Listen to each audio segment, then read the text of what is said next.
Welcome back to the deep dive. You're here because you want that essential knowledge, right? Right. The stuff that gets you informed without wading through mountains of text.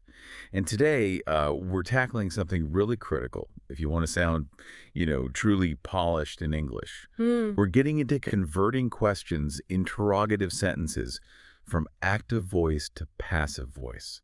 This isn't just basic stuff, getting this right. It's often the difference between just getting by and really commanding the language. And honestly, it trips up so many learners. It really does. It feels complex, partly because the whole sentence structure has to shift. But our goal today isn't just rote memorization. Think of us as grammar detectives. We're hunting for those predictable patterns, the rules linked to tense, and those helper verbs, the auxiliaries. Find those, and this whole tricky system starts to make sense. Okay, detectives, let's unpack this blueprint, starting with the basics. Yes, no questions. Present simple tense first, the ones kicking off with do or does. Right. So in the active voice, you've got do or does, then the subject, the verb, and the object.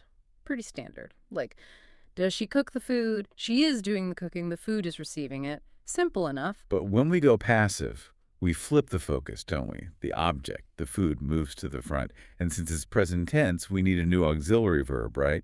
Do or does won't work anymore. Exactly. You have to bring in is, am, or are to match that new subject. Then comes the third form of the main verb, the past participle, and, sometimes by plus the original doer, the agent.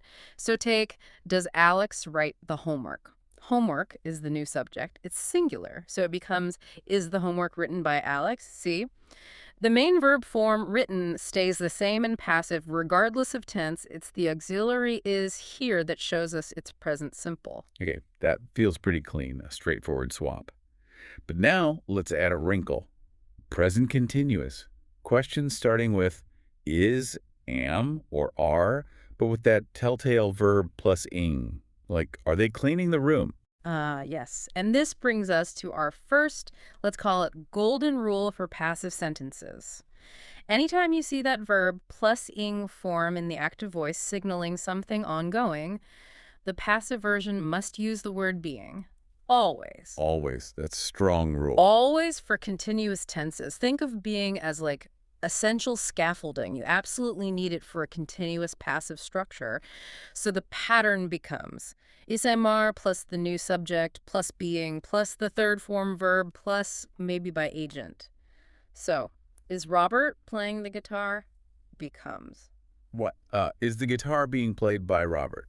Following the pattern. Exactly. The being slops right in there before played. That consistency is really helpful. So if I hear a question like, is Titanic being watched by us? Yeah. That being instantly tells me the watching is happening right now. Precisely. It flags the ongoing nature of the action focused on the object. But why choose that structure? It sounds a bit more formal, maybe? That's a great point about usage. You often find passive continuous when the focus isn't on who is doing it, but on the action happening to the object.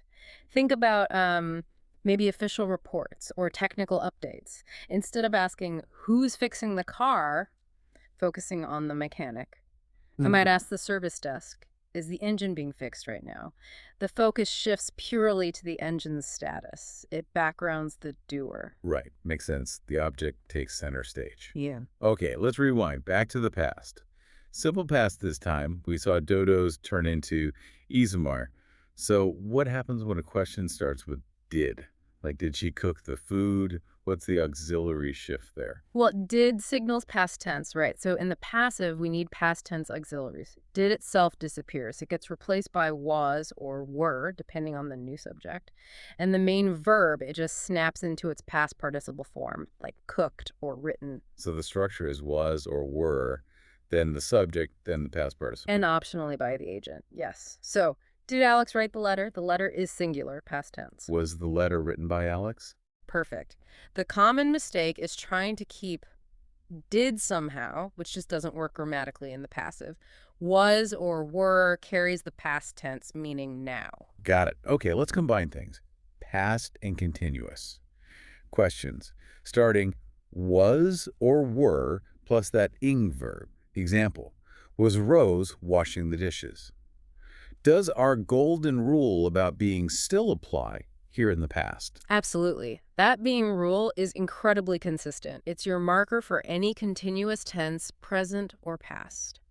The was or were sets the time frame, the past, and the being shows the action was ongoing within that past time frame. Okay, so the structure would be was or were plus subject plus being plus past participle. Plus by agent, potentially. Yeah. Exactly. So if the active was were they playing football? Football is singular. So Was football being played by them? you got it. And if the object had been plural, maybe the games, then it would be were the games being played. The auxiliary matches the new subject. Okay, moving on. This next group, the perfect tenses, starting with have, has, or had. Honestly, this is where I think the structure can feel a bit layered. Take have they cooked the food? We already have cooked a past participle in the active question. So what gets added in the passive? What's the key marker? The essential ingredient here, the structural marker for all perfect passive tenses, is the word been. B-E-E-N. You must insert been. Think of it as signaling the action is completed relative to the time frame set by have, has, or had. So you keep the original have, has, put the new subject next, then slot in been. Right before the main verb's third form, the past participle, and then optionally by the agent. So the structure is have, has, had plus subject plus been plus past participle plus by agent. Okay, let's try. Has he written the homework? Homework is singular, present perfect. So has the homework been written by him? Makes sense. And past perfect. Had Watson cleaned the yard? Same pattern, just with had. Had the yard been cleaned by Watson? You hear this passive perfect structure a lot in more formal settings, maybe official inquiries. Has the report been submitted? Had the procedures been followed? The been is the dead giveaway. Focus is on the completed status. Okay, that covers the yes-no questions pretty thoroughly. Two big takeaways. Being for continuous, been for perfect, feels like a solid foundation. Now, let's shift gears slightly to WH questions. What, why, where, when, who, whom, how, whose. Right. The active structure is usually WH word plus auxiliary plus subject plus verb plus object. Like, why does she punish you? The good news, generally, is that the WH word itself, it usually just stays put right at the beginning of the passive sentence. It acts like an anchor. So the WH word stays, and then the rest of the sentence just follows the tense conversion rules we've already covered. Pretty much. That's the core idea. So for why did she punish you? Mm-hmm. The dia tells us it's past simple, meaning we need was or were in the passive. Exactly. So the passive structure is WH word plus the new auxiliary, plus the new subject, plus the third form verb, plus by agent. Let's link it back. How about a perfect tense example? Why have you bought this ticket? Okay. Have bought is present perfect. So we need been. The WH word why stays. The new subject is this ticket.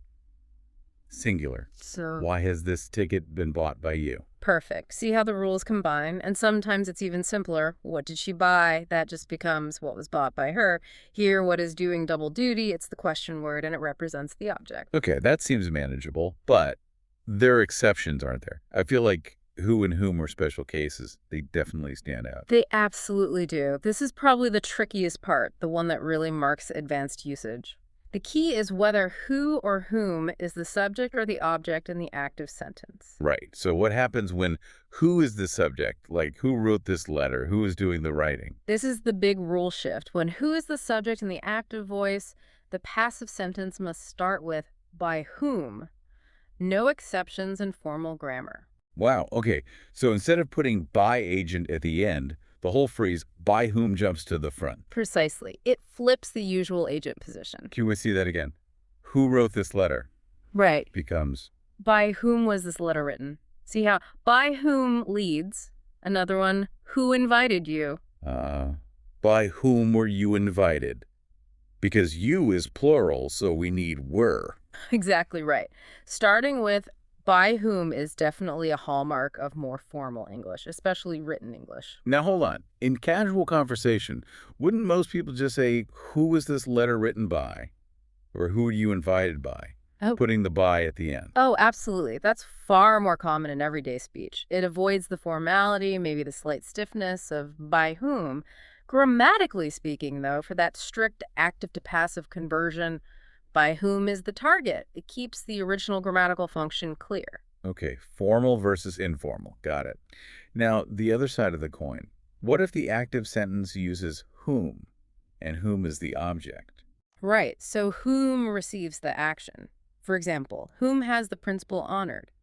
Here, the principal is the subject doing the honoring, and whom is the object being honored.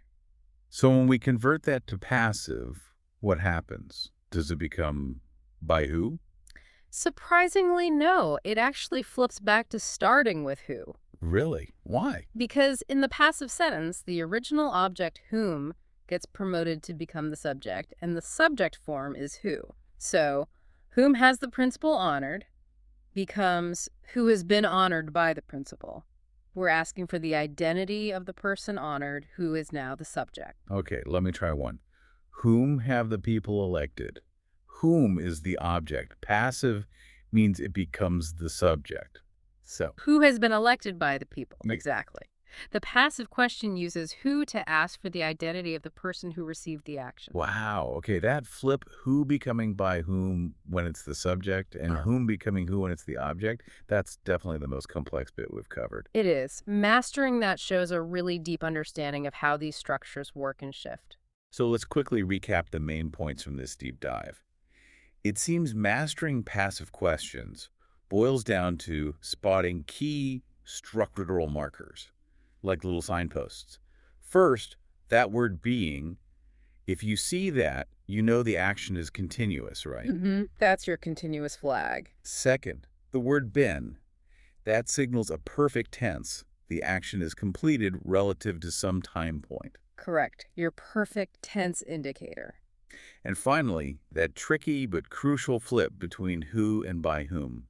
That tells you immediately if the focus is starting with the original agent or the original object. Exactly. Those are the core structural keys. And connecting this to the bigger picture, recognizing these patterns isn't just about grammar rules. It helps you analyze texts more effectively.